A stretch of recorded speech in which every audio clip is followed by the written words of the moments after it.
Bismillahirrahmanirrahim. Rabbi shrah li sadri wa yassir li amri wahlul 'uqdatam min lisani yafqahu qawli. Assalamualaikum warahmatullahi wabarakatuh.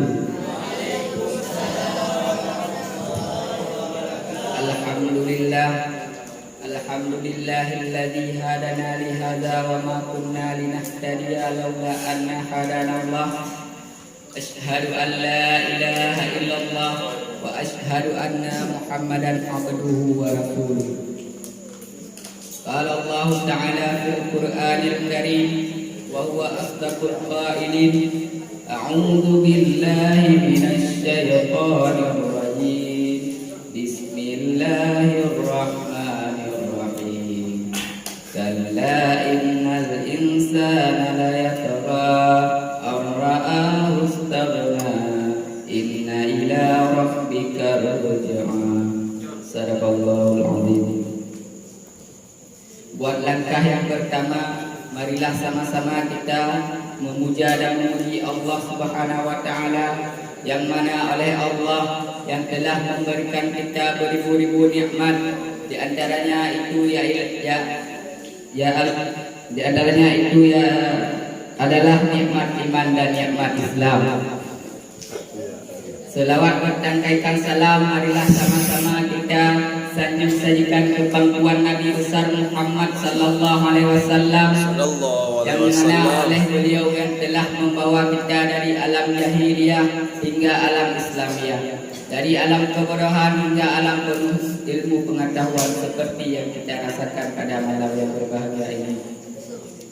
Penghormatan saya kepada Abi Ma'umi beserta keluarga beliau, penghormatan saya kepada Dewan Juri dan Dewan Guru, dan yang teristimewa sekali kepada santriwan dan santriwati yang masih bernaung di dalam pondok pesantren yang kita cintai ini. Demi menyingkatkan waktu, marilah kita masuki dalam pidato singkat saya yang bertema pandangan harta terhadap Islam. Kita semua meyakini bahwa rumah yang kita tinggali, harta benda yang kita miliki, ini adalah milik kita. Tidak ada seorang pun yang menyangkalnya. Bahkan kita rela mati-matian untuk mendapatkan apa yang kita inginkan. Meskipun demikian, Al-Quran menjelaskan kepada kita bahwa harta yang kita miliki itu hanyalah amanah yang dititipkan oleh Allah Subhanahu wa taala kepada kita agar kita mempergunakannya di jalan yang baik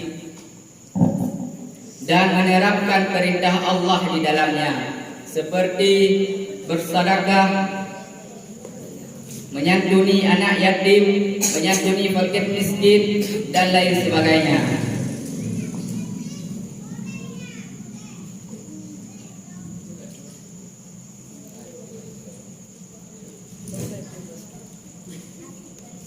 Dengan itu,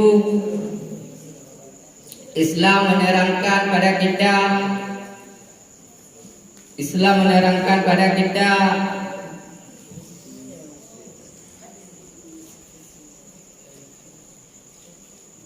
oleh karena itu Islam menerangkan kepada kita hubungan kita dengan harta secara jelas.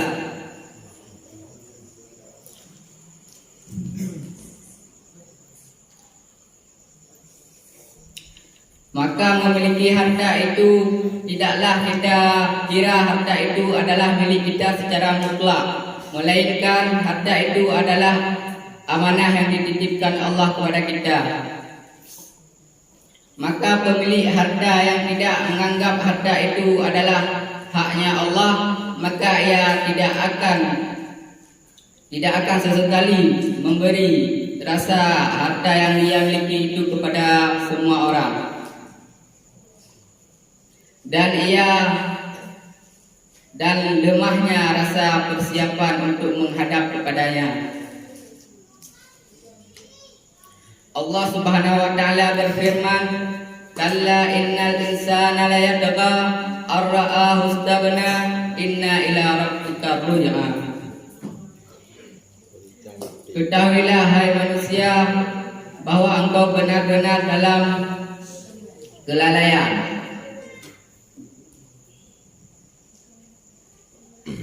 Karena ia melihat dirinya dengan serba kecukupan. Maka pada Tuhanlah tempat kamu kembali.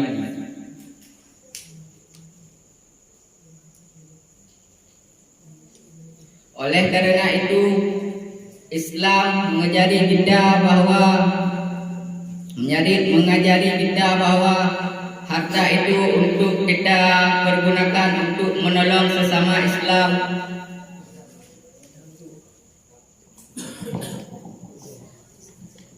dan memikirkan kepentingan mereka,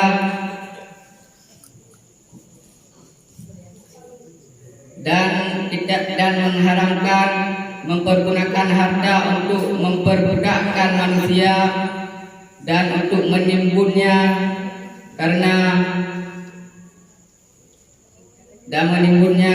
kepentingan pribadi.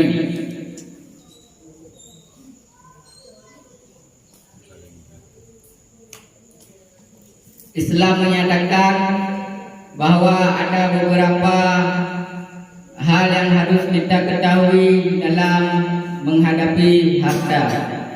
Yang pertama, harta yang kita miliki itu harus harta dari pekerjaan yang halal, tidak harta pencurian maupun barang yang syubhat. Yang kedua, harta yang kita miliki itu jangan kita menimbunnya. Karena kita merasa kikir dan egois. Karena hal itu sangat dibenci oleh Allah. Allah Subhanahu wa taala berfirman, walladzina yukrimuna adh-dhahaba wal fiddata wala yunfiqunaha fala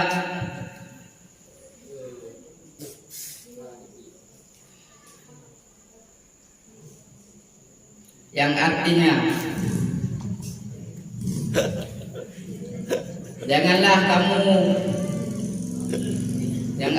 janganlah kamu menimbun emas dan perak. Dan janganlah kamu tidak menafkahkannya kepada jalan Allah. Jadi yang dapat kita ambil kesimpulan dari pidato singkat saya yaitu kita harus meyakini bahwa harta yang kita miliki itu bukanlah milik kita secara mutlak, melainkan harta itu hanyalah amanah yang dititipkan oleh Allah Subhanahu wa taala kepada kita agar kita mempergunakannya ke jalan yang lurus. Demikianlah